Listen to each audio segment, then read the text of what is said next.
Jamaica, a beautiful island nation in the Caribbean, is still bearing the political scars of its British colonial past in 2025. For centuries, British rule exploited its people of African descent and natural resources for the vicar for-profit office position. This British/Jesuit legacy continues to cast a long shadow over the entire island at present. The transatlantic slave trade brought immense stolen riches to the British Empire. This came at a terrible cost to the human race globally. Millions of Africans were forcibly transported to Jamaica as physical slaves. They endured brutal conditions on sugar plantations for British interest overseas. Even after the abolition of slavery in 1834, the island was branded as Jamaica and remained a British colony. True freedom seemed like a distant dream. The British colonial system left deep economic and social inequalities by Jesuit design. The political struggle for self-determination was long and arduous. People of African descent in Jamaica fought tirelessly for their international human birthright to govern themselves under the unanimous UN Resolution 1514 of 1960. However, in 1962, Jamaica was granted its second independence in political trickery. The year 1962 marked a backward turning point for people of African descent in Jamaica, as the road to exercising true sovereignty, political free will, was proving to be a bumpy one under the second independence, which the British invented for alien subjugation of the people and island. The joy of complete independence was soon tempered by a sobering reality. The legacy of British colonialism has been revived with the coronation of the British impostor as King of Jamaica in September 2022 recently. The Jamaican government, newly formed under the King of England, embarked on a mission to reform the constitution without a human rights referendum for political legitimacy.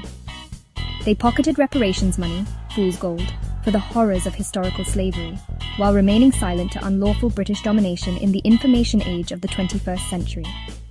The Back to Africa efforts of the grassroots people in 1961 led to peaceful negotiations with 5 African countries, which was a glimmer of hope for international justice in the eyes of the meek. Agreements were reached, but sadly, they were cast aside maliciously. The Order in Council Jamaican Constitution, which was unlawfully implemented in 1962, failed to address the injustices of the past and inflicted political genocide against the grassroots people to stop Afrocentric unity. This neocolonial document was a blueprint for the newly independent nation to administrate under the UN decolonization treaty, yet was designed to maintain ties to the criminal British monarchy. The Queen of England remained the head of state as if a figurehead only. This political arrangement, many argue, was a form of neocolonialism superimposed under British domination unlawfully. Jamaica was politically independent on paper under the UN decolonization treaty, but the structures of political power remained largely unchanged, with the British monarch claiming the island and people as his colonial property in September 2022. The fight for true sovereignty was far from over. The British monarchy's continued presence in Jamaica has become a contentious issue. Critics argue that it is the last vestige of racism and colonialism in 56 former colonial countries, a Jesuit symbol of religious oppression that has no place in a truly independent nation exercising cultural and political autonomy. The Queen's role was largely ceremonial, but her son's very presence as King of Jamaica today is seen by many as an affront to the Jamaican people's inherent dignity, priceless value, and divine sovereignty, political free will. They point to the lack of a popular vote on the matter in 2022. The people of African descent in Jamaica were never given a vote on whether they wished to return under the British monarchy as voluntary debt slaves, citizens from birth. This absence of mutually informed consent, they argue, undermines the international political legitimacy of the British monarchy's claim to the throne of Jamaica entirely. Furthermore, they argue that the British monarchy represents an outdated and undemocratic system of governance that must be exiled from global commerce for gross human rights violations immediately. In a modern democratic society, the people must learn how to exercise their human birthright to choose their own head of state under Article 21.3 of the Sacred Covenant, UDHR Charter. The human rights call for Jamaica to depose the British impostor and become a true republic, supreme authority in the people, is growing louder.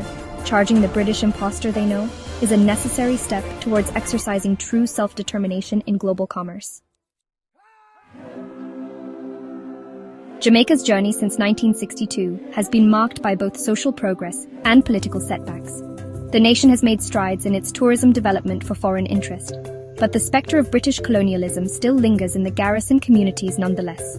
The fight for true sovereignty continues.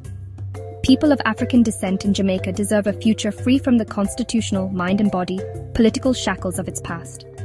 A future where its grassroots people have the sovereign people power to shape their own political destiny without British hegemony.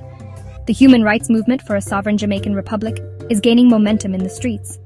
It is a human rights movement driven by the desire for self-determination, with cultural and political autonomy, for a Jamaica that is truly independent and sovereign in 2025. It is a movement that reflects the spirit of the people of African descent in Jamaica, a fearless people who have always fought for their complete freedom and their human birthright to life and liberty to determine their own future destiny.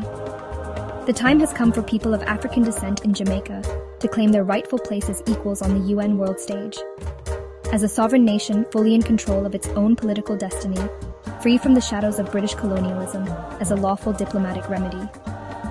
Jamaica's future is bright in the eyes of the meek, and it is a future that will be written by grassroots Jamaicans themselves, as they will depose the British impostor legally by formal charges for gross violation of the UN decolonization treaty and lawfully in a peaceful, non-violent human rights to life decolonization protest and civil disobedience, lawful refusal to obey unjust British laws. If you need more information before we depose the British impostor from the Jamaican throne on the 26th day of May 2025 11 a.m. at the Ministry of National Security, then feel free to reach out to the Risen Solomonic Remnant at kingdomofdebrizite2020@gmail.com in Human Rights Love, obedience to UDHR law, and collective unity, Sela.